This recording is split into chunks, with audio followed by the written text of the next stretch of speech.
শুধুমাত্র আলু আর ডিম দিয়ে যে এত মজার মজার স্ন্যাক্স বানানো যায় সেটা না দেখলে বিশ্বাসই হবে না। আসসালামু আলাইকুম বন্ধুরা, কিচেন বাঙালিয়ানা চ্যানেলে আপনাদের সবাইকে স্বাগত জানাই।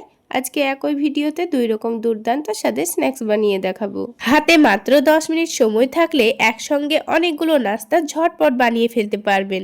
চলুন তাহলে কিভাবে নাস্তাগুলো বানিয়ে নিচ্ছি ঝটপট দেখে নিই।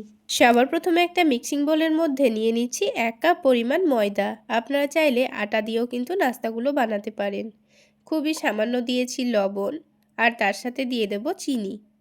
চিনি দিলে নাস্তাগুলো খেতে ভীষণ ভালো লাগবে।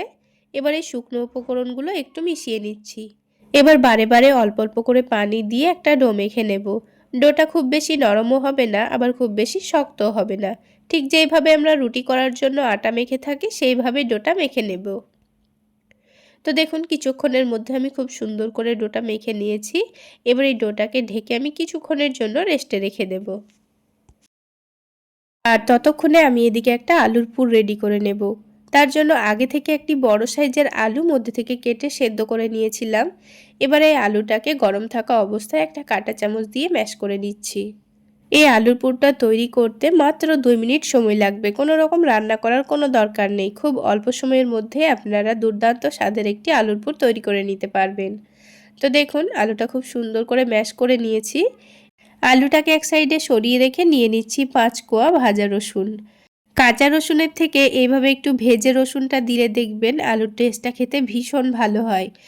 তো কাঁটা চামচের সাহায্যে রসুনটাকে খুব সুন্দর করে ম্যাশ করে নিয়েছি। এবার এর মধ্যে দিয়ে দেব পেঁয়াজ ভাজা, তারপরে দিয়ে দেব ঝালের জন্য কাঁচামরিচ কুচি, তার সাথেই দিয়ে দেব অল্প একটু বিট লবণ।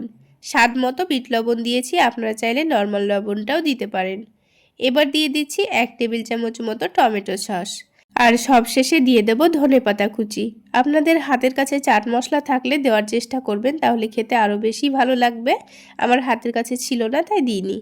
এবার সব কিছু একটু ভালোভাবে মিশিয়ে নিলাম, তারপর আলুর সঙ্গে ভালোভাবে মাখিয়ে নেব। এইভাবে আলুর মিশ্রণটা তৈরি করে আপনারা চাইলে চপ বানিয়েও খেতে পারবেন।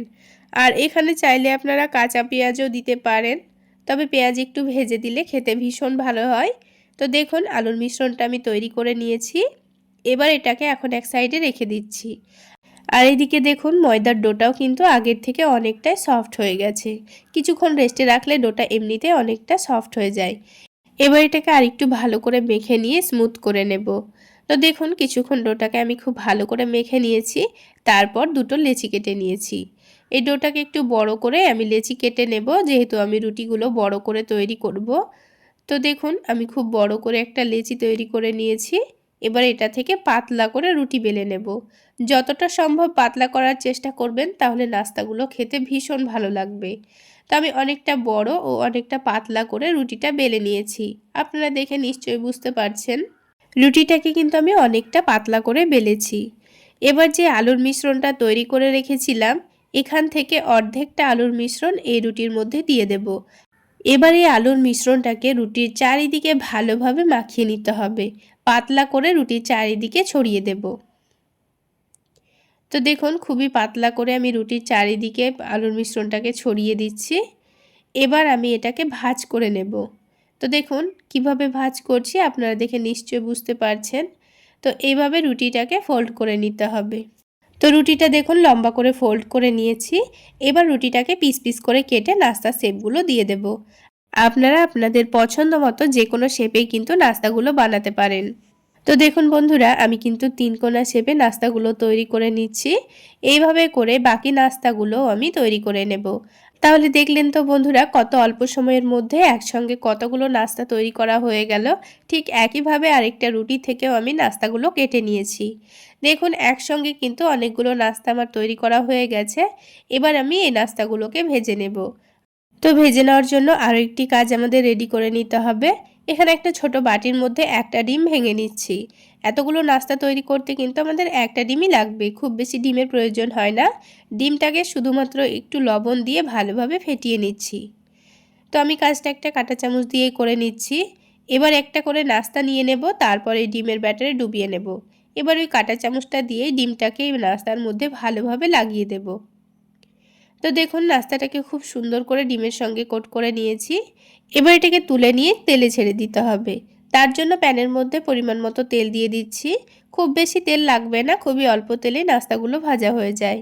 তেলটাকে হালকা গরম করে নিতে হবে, তারপর একটা করে নাস্তাগুলো দিয়ে দিতে হবে। আর এই নাস্তাগুলোকে একটু সময় নিয়ে ভাজতে হবে, তাহলে ভেতরে যে লেয়ারটা আছে সেটাও খুব সুন্দর ভাজা ভাজা হয়ে যাবে আর খেতেও ভীষণ ভালো লাগবে। আর খুব বেশি হাই ফ্লেমে ভাজলে কিন্তু ওপরের ডিমটা পুড়ে যাবে আর ভেতরটা কিন্তু কাঁচাই থেকে যাবে। তো দেখুন একটু সময় নিয়ে উল্টে পাল্টে চারিদিকটা খুব সুন্দর করে আমি ভেজে নিচ্ছি। আর খুব সুন্দর কালার চলে আসলে তুলে নেব। তাহলে বন্ধুরা, আজকের এই নাস্তা রেসিপিটা আপনাদের কেমন লাগলো অবশ্যই কমেন্ট করে জানাবেন। আর ভালো লাগলে একটা লাইক শেয়ার করে দেবেন। আর আমার এই সহজ রেসিপিগুলো যদি ইউটিউব চ্যানেল থেকে দেখে থাকেন চ্যানেলটি সাবস্ক্রাইব করে দেবেন। আর ফেসবুক পেজ থেকে দেখে থাকলে পেজটি ফলো করে দেবেন। তো দেখুন বন্ধুরা, একটা একটা করে আমি সবগুলো নাস্তা তুলে নিচ্ছি আর বাকি নাস্তাগুলো ঠিক একইভাবে ভেজে নেব।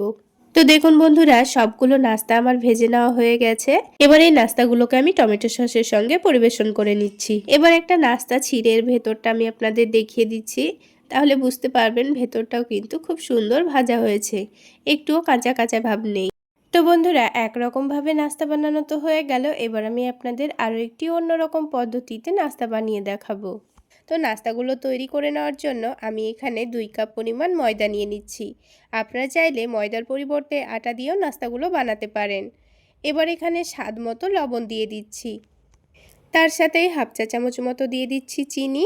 এবার এই শুকনো উপকরণগুলোকে একটু মিশিয়ে নিচ্ছি, তারপর অল্প অল্প করে পানি দিয়ে ডোটা মেখে নেব। ঠিক যেভাবে রুটি করার জন্য আটা মেখে থাকি ঠিক সেইভাবেই কিন্তু ডোটা মেখে নিতে হবে। তো কিছুক্ষণের মধ্যেই দেখুন ডোটা আমি খুব সুন্দর স্মুথ করে মেখে নিয়েছি। এখন ডোটাকে আমি 10 মিনিটের জন্য রেস্টে রেখে দেব আর অন্যদিকে বাকি কাজগুলো করে নেব। এখানে আমি মিডিয়াম সাইজের দুটো সেদ্ধ আলু নিয়ে নিয়েছি। তো একটা কাঁটা চামচের সাহায্যে আলুগুলোকে ভালোভাবে ম্যাশ করে নিয়েছি। এবার এর মধ্যে কিছু মশলা দিয়ে দেব। প্রথমেই অল্প একটু পেঁয়াজ বেরেস্তা দিয়ে দিচ্ছি, আপনারা চাইলে কাঁচা পেঁয়াজও দিতে পারেন। তারপর স্বাদ মতো বিট লবণ দিয়ে দিয়েছি। ঝালের জন্য হালকা মরিচের গুঁড়ো দিয়েছি, আর দিয়ে দিয়েছি ভাজা জিরা গুঁড়ো, আর দিয়ে দিচ্ছি চাট মশলা। অল্প একটু চাট মশলা দেওয়ার চেষ্টা করবেন, তাহলে খেতে ভীষণ ভালো লাগবে। আর সবশেষে 1 টেবিল চামচ দিয়ে দিচ্ছি টমেটো সস। এখানে চাট মশলা আর টমেটো সস দেওয়ার কারণে কিন্তু আলুর পুরটার টেস্ট আরও অনেক গুণ বেড়ে যায়। তো হাতের কাছে থাকলে অবশ্যই দেওয়ার চেষ্টা করবেন, খেতে ভীষণ ভালো লাগে। এবার সব কিছু ভালোভাবে মাখিয়ে নিচ্ছি। খুব সুন্দর করে মিশিয়ে নেওয়া হয়ে যাবে, তখন এটাকে এক সাইডে রেখে দেব। তো দেখুন বন্ধুরা, খুব সুন্দর করে কিন্তু আলুটা আমি মাখিয়ে নিয়েছি। এখন এটাকে আমি সাইডে রেখে দেব। আর এখানে আরও একটি কাজ আমাদের রেডি করে নিতে হবে। এখানে একটা মিডিয়াম সাইজের শসা খোসাটা ছাড়িয়ে ভালোভাবে গ্রেট করে নিয়েছি, আপনারা চাইলে কুচি করেও নিতে পারেন। আর তার সাথে নিয়ে নিচ্ছি গ্রেট করা গাজর, আর নিয়ে নিচ্ছি কুচি করা পেঁয়াজ। এখানে নাস্তাগুলো কতটা পরিমাণ বানাতে চাচ্ছেন সেই অনুযায়ী কিন্তু পরিমাণগুলো নিয়ে নিতে হবে। আর ঝালের জন্য অল্প একটু কাঁচামরিচ কুচি নিয়েছি, আর অল্প একটু ধনেপাতা কুচি নিয়ে নিয়েছি। এবার কিছু গুঁড়ো মশলা দিয়ে দেব, যেমন স্বাদ মতো বিট লবণ দিয়েছি, আর দিয়ে দিয়েছি চাট মশলা। এখানে আর কোনো মশলা দিচ্ছি না, এখানে চাট মশলা আর বিট লবণ দিলেই কিন্তু এই স্যালাডের স্বাদটা অনেকটাই বেড়ে যাবে। তো সব কিছু একসঙ্গে খুব ভালোভাবে মাখিয়ে নিচ্ছি। স্যালাডটা মাখিয়ে নিয়ে কিন্তু অনেকক্ষণ রেস্টে রাখার দরকার নেই, তা না হলে কিন্তু পানি ছেড়ে দেবে। যখনই নাস্তাগুলো তৈরি করবেন তখনই কিন্তু এটাকে ভালোভাবে মাখিয়ে নিতে হবে। তো এদিকে ডোটাও কিন্তু 10 মিনিট মতো হয়ে গেছে, আর আগের থেকে ডোটা কিন্তু অনেকটাই নরম হয়ে গেছে। তো ডোটাকে এখন একটু ভালোভাবে মেখে নেব।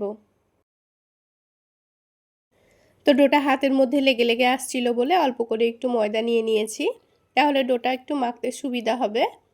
তো দেখুন ডোটা কিন্তু খুব সুন্দর করে আমি মেখে নিয়েছি। এখন এটা থেকে লেচি কেটে নেব। এখানে লেচিগুলো কাটার সময় একটা জিনিস খেয়াল রাখতে হবে, দুটো লেচি দিয়ে কিন্তু একটা নাস্তা তৈরি করা হবে, তাই সেই অনুযায়ী লেচিগুলো কেটে নিতে হবে।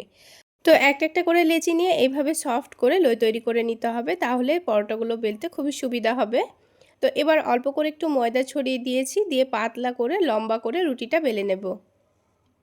আপনারা চাইলে তেল দিয়েও বেলে নিতে পারেন, তো আমার সুবিধা অনুযায়ী আমি একটু ময়দা দিয়ে বেলে নিয়েছি। তো দেখুন অনেকটা লম্বা করে পাতলা করে একটা রুটি বেলে নিয়েছি, ঠিক একইভাবে আমি আরও একটা রুটি বেলে নেব। এই নাস্তাগুলো তৈরি করার জন্য কিন্তু দুটো রুটি একসঙ্গে বেলে নিতে হবে।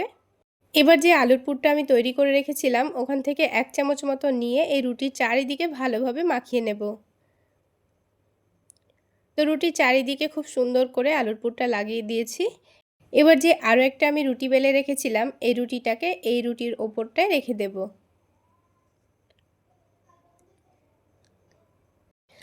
এবার যে আমি স্যালাডটা তৈরি করে রেখেছিলাম এখান থেকেও 1 চামচ মতো নেব, তারপর চারিদিকে ভালোভাবে ছড়িয়ে দেব। তো দেখুন এবার এটাকে ভাঁজ করে নিতে হবে। এইভাবে ভাঁজ করলে পরোটার ওপর খুব সুন্দর একটা লেয়ার আসবে আর খেতেও কিন্তু খুবই টেস্টি হবে। তো দেখুন সুন্দর করে এটাকে আমি ভাঁজ করে নিয়েছি। একটা নাস্তা কিন্তু আমাদের তৈরি করা হয়ে গেল। এবার এই নাস্তাগুলোকে ভাজতে ভাজতে আমি বাকি নাস্তাগুলোও তৈরি করে নেব, কারণ এই নাস্তাগুলো ভাজতে একটু সময় লাগবে। এবার এই নাস্তাগুলো ভেজে নেওয়ার জন্য একটা বাটির মধ্যে 2টো ডিম ভেঙে নিচ্ছি। এবার এই ডিমের মধ্যে শুধুমাত্র অল্প একটু লবণ দিয়ে দেব, দিয়ে ডিমটাকে ফেটিয়ে নেব। তারপর যে নাস্তাটা তৈরি করে রেখেছিলাম সেটাকে ডিমের ব্যাটারে ভালোভাবে ডুবিয়ে নিতে হবে। এবার এটাকে তেলের মধ্যে ছেড়ে দেব। আর এই নাস্তাগুলো ভাজতে কিন্তু খুবই অল্প তেল লাগে, খুবই অল্প তেলের মধ্যে ভাজা হয়ে যাবে। তো দেখুন তেলটা আমি হালকা গরম করে নিয়েছি, তারপর নাস্তাটাকে দিয়ে দিলাম। আপনারা চাইলে নাস্তাগুলো ঘি দিয়েও ভেজে নিতে পারেন। তো একদিকটা যখন হালকা একটু হয়ে এসেছে তখন আমি উল্টে দিয়েছি। আর এই নাস্তাগুলো ভাজতে কিন্তু আমার 8 থেকে 9 মিনিট মতো সময় লেগে গেছে। একটু সময় নিয়ে না ভাজলে কিন্তু ভেতরে যে লেয়ারগুলো আছে সেগুলো কিন্তু কাঁচাই থেকে যাবে, তখন কিন্তু নাস্তাগুলো খেতে খুব একটা ভালো লাগবে না। তাই উল্টে পাল্টে গ্যাসের ফ্লেমটা লোতে করে দিয়ে খুব সুন্দর কালার আসা পর্যন্ত ভেজে নিয়েছি। তো দেখুন বন্ধুরা আমি আপনাদের আরও একটি নাস্তা ভেজে দেখিয়ে দিচ্ছি। আর দেখুন নাস্তাগুলো কিন্তু খুব সুন্দর ফুলে উঠছে। খেতে এত মজার হয় বন্ধুরা, আপনারা যদি একবার বানিয়ে খান আবার বানাতে ইচ্ছে করবে। আর এই একটা নাস্তার মধ্যে থেকেই কিন্তু আপনারা 3 রকমের স্বাদ পাবেন। আলু পরোটা, ডিম পরোটা এবং স্যালাডের স্বাদ পাবেন, আর খেতেও হবে ভীষণ মজার। তো বন্ধুরা আমার রিকোয়েস্ট রইল আমার এই রেসিপি ফলো করে একবার হলো বানিয়ে খাওয়ার।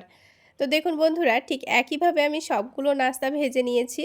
আর একটা নাস্তা আমি আপনাদের কেটেও দেখিয়ে দেব, ভেতরে কত সুন্দর লেয়ার বোঝা যাচ্ছে আর এর ভেতরটাও কিন্তু খুব সুন্দর ভাজা ভাজা হয়ে গেছে। তাহলে বন্ধুরা আজকের এই রেসিপিটি আপনাদের কেমন লাগলো অবশ্যই কমেন্ট করে জানাবেন। আর ভালো লাগলে একটা লাইক শেয়ার করে দেবেন। আর আমার এই সহজ রেসিপিগুলো যদি ইউটিউব চ্যানেল থেকে দেখে থাকেন চ্যানেলটি সাবস্ক্রাইব করে দেবেন। আর ফেসবুক পেজ থেকে দেখে থাকলে পেজটি ফলো করে দেবেন। তো এই নাস্তাগুলোকে আমি টমেটো সসের সঙ্গে পরিবেশন করে নিয়েছি। এগুলো খেতে কিন্তু কোনো রকম সবজি করার দরকার নেই, খালি মুখেই খেয়ে নেওয়া হয়ে যায়। চাইলে এইভাবে বানিয়ে আপনারা বাচ্চাদের স্কুল টিফিনেও দিতে পারেন। তাহলে বন্ধুরা আজকে এই পর্যন্তই। সকলে অনেক বেশি ভালো থাকবেন, সুস্থ থাকবেন।